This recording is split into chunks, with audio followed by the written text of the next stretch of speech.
when a child is dysregulated, we shouldn't be teaching the lesson there, because nothing goes in. You can say 100 times, don't do this, it's very bad. The child will still do it. Look at the number of kids. We've had kids climbing on shelves, right? And whilst they're climbing on the shelf, they will say, don't climb on the shelf. Correct!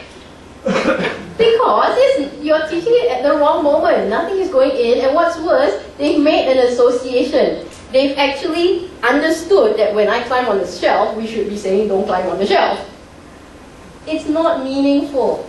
Alright? So we're not saying never teach your child, but pick the right time to work with your child and teach your child that lesson. Wait until you're both calm and regulated. Now, the concern that I always get is, but he'll forget. Maybe, but maybe not. Because just because the child doesn't communicate, doesn't say anything, doesn't mean that the child has forgotten, you know.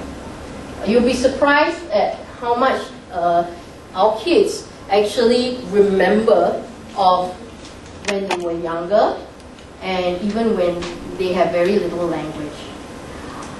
We had one boy,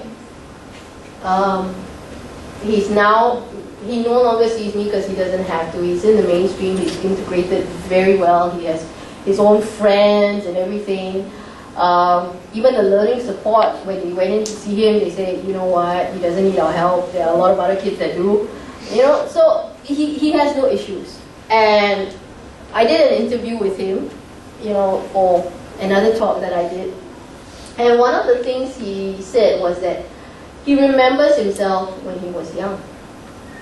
He remembers that in the past, it was very hard for him to focus on more than one thing. That he used to only like dinosaurs, and when other people asked him to do other stuff, he would get very angry.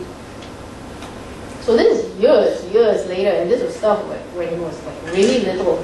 So just because they don't vocalize it doesn't mean they don't remember it. So we can still revisit. Revisiting is a really powerful and wonderful tool that you have. You can always come back to it, you know. So when you're in a calm and regulated state, again, depending on the child, there are different ways you can revisit the situation. So for example, if a child is more verbal, what you can do is you can just bring it up. Remember that day when this situation happened? First thing, empathize first. What were you feeling at that moment? Remember, empathy opens the door so that they're more willing to discuss.